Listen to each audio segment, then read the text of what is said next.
Hello students, welcome to my channel. आज हम exercise 4.2 class 10th है का फोर्थ सम करेंगे। अगर आपको मेरा क्वेश्चन अच्छे से समझ आए तो आप मेरे चैनल को सब्सक्राइब कर सकते हैं, लाइक कीजिए और अपने फ्रेंड के साथ शेयर भी कर सकते हैं। देखिए 4.2 का फोर्थ सम है।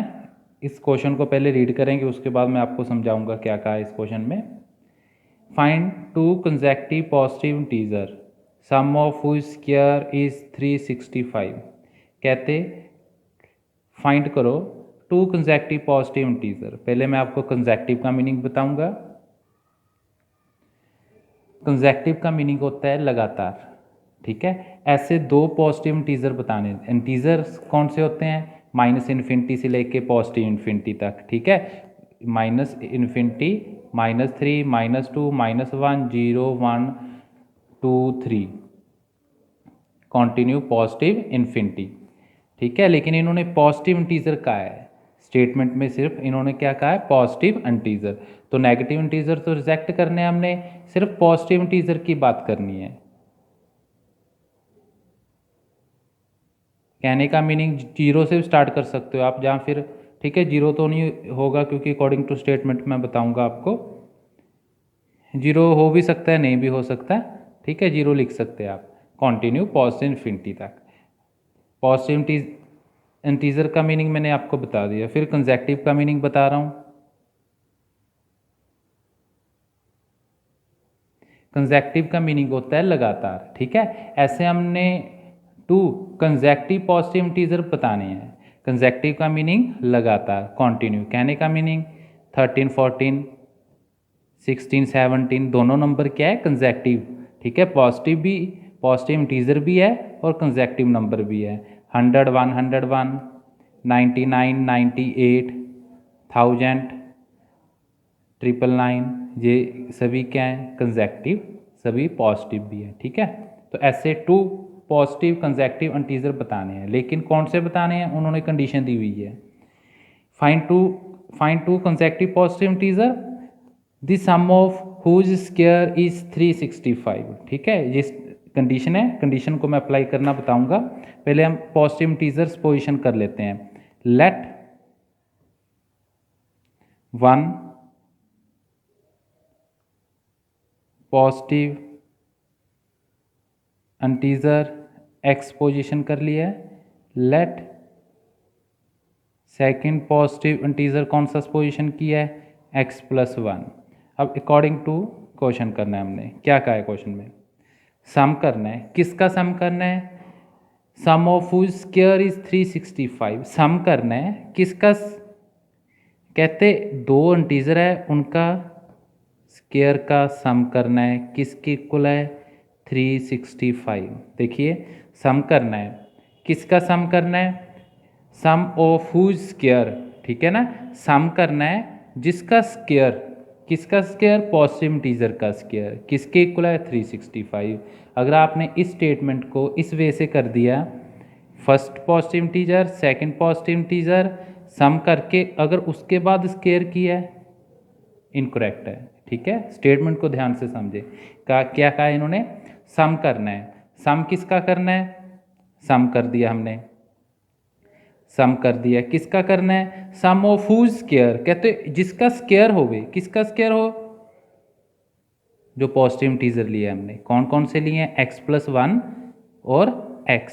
सम करना है हुज स्क्वायर किसकी इक्वल है? 365। क्लियर है? अब इसको नॉर्मली क्या करना है हमने? सिंप्लीफाई। x+1 का होल स्क्वायर क्या होता है? मैं आपको फॉर्मूला लिख कर बता देता हूँ एक बार। a+b का होल स्क्वायर क्या होता है?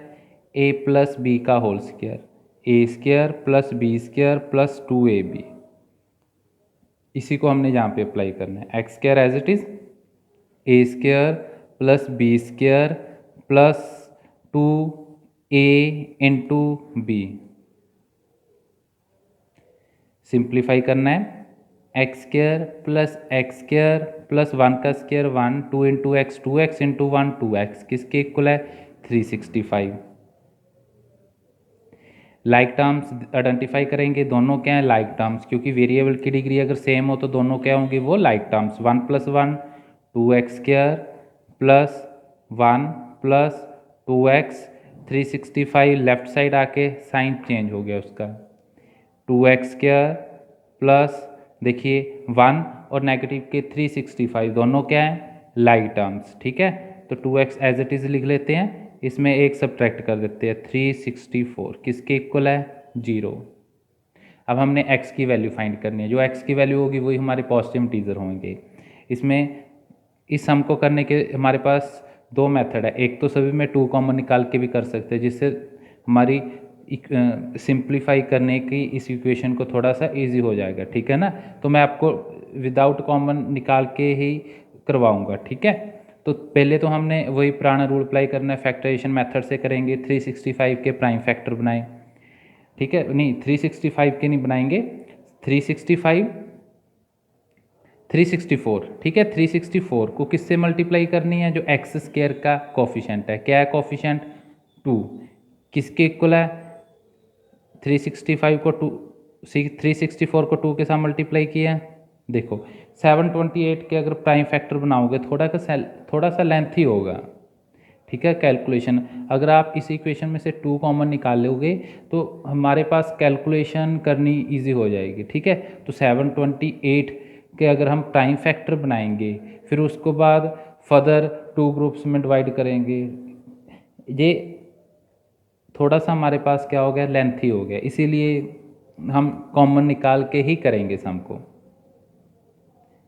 देखिए सभी 2 के टेबल पर डिवाइड हो रहे हैं, इसमें से 2 कॉमन निकाला, इसमें से 2 कॉमन निकाला, इसमें से 2 कैसे कॉमन निकलेगा, अगर कॉमन निकालना नहीं आता तो 364 को 2 से डिवाइड कर दीजिए, नॉर्मली डिवाइड करना है, 364 को 2 के साथ डिवाइड करना है,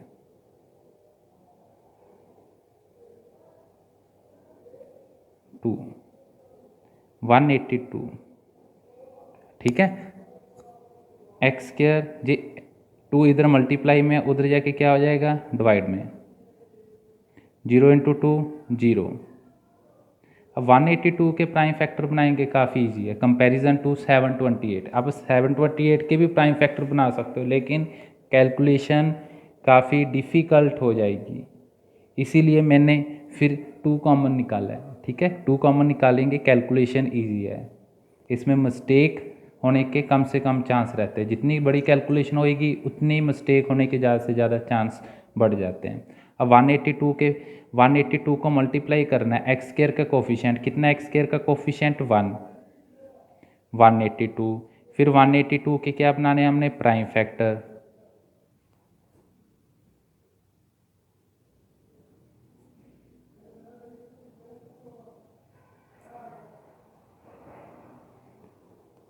अब हमने 2, 7 और 13, हमारे पास 3 नंबर आ गए, तीन प्राइम नंबर आ गए। अब 3 प्राइम नंबर को 2 ग्रुप्स में डिवाइड करना है, इस वे से डिवाइड करना है। देखो तीनों की मल्टीप्लाई तो 182 रहेगी, ठीक है ना। फर्स्ट कंडीशन तो मेरी सेटिस्फाई है। सेकंड कंडीशन कौन सी होती है, देखिए सेकंड कंडीशन बता रहा हूँ मैं आपको। पहले हम x² की पूरी टर्म एज इट इज़ लिखनी है, कांस्टेंट की पूरी टर्म एज इट इज़ लिखनी है, जिसका वो x वाली टर्म को ब्रेक करना होता है। x वाली टर्म है ना, इसको 2 पार्ट्स में ब्रेक करना होता है। मल्टीप्लाई, इन दोनों की मल्टीप्लाई 182 आनी चाहिए, ये मैंने आपको बताया। दोनों का एडिशन या सब्ट्रैक्शन किसके इक्वल आना चाहिए, 1x के इक्वल आना चाहिए, ठीक है। तो हमारे पास नंबर कितने हैं, प्राइम नंबर कितने हैं, 3 हैं। 3 प्राइम नंबर्स को 2 प्राइम नंबर में डिवाइड करना है, 2 ग्रुप्स में डिवाइड करना है, तीनों को इस वे से डिवाइड करने हैं, दोनों की एडिशन या सब्ट्रैक्शन किसके इक्वल आ जाए, 1x के इक्वल आ जाए, 1x के इक्वल आ जाए। देखिए तीनों की मल्टीप्लाई 182, और सेकंड कंडीशन कौन सी होती है, दोनों का एडिशन या सब्ट्रैक्शन किसके इक्वल जाए, +1, ठीक है, +1x। देखिए अगर मैंने आपको 2 को अकेला रख रहा है, 2 को अकेला रखेंगे, 7 को 13 के साथ रख रहे हैं, इसका मीनिंग 7 को 13 के साथ मल्टीप्लाई करेंगे,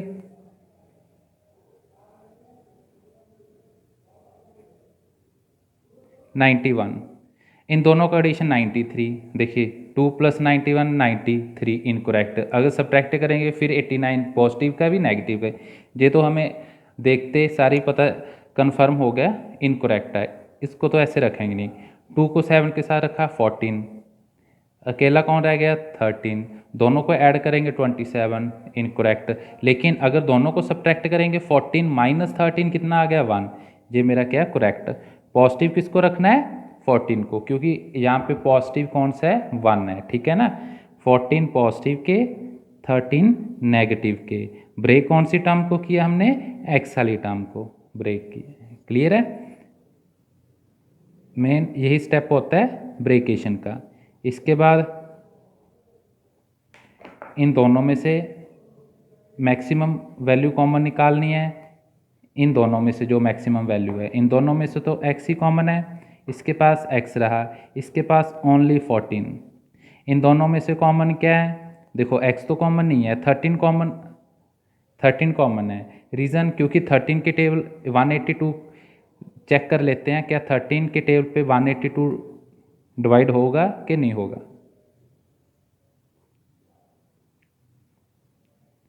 4 पे, ठीक है, ठीक है।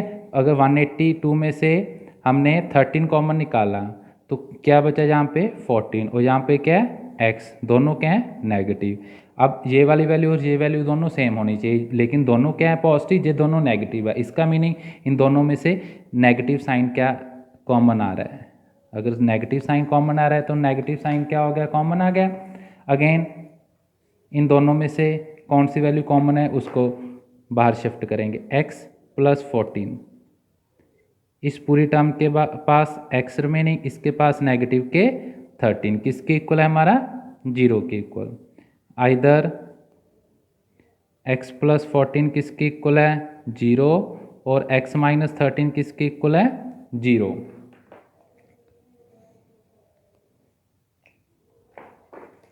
x की वैल्यू कितनी आ गई 14 उधर जाके नेगेटिव और 13 उधर जाके क्या हो गया पॉजिटिव के 13। देखिए स्टेटमेंट में इन्होंने क्या कहा था, पॉजिटिव इंटीजर होने चाहिए, ठीक है ना। तो x की वैल्यू नेगेटिव तो रिजेक्ट ही होगी, ये वाली वैल्यू तो रिजेक्ट ही है। तो मेरे पास कौन सा पॉजिटिव इंटीजर आया 13। तो मेरा 1 पॉजिटिव इंटीजर कौन सा है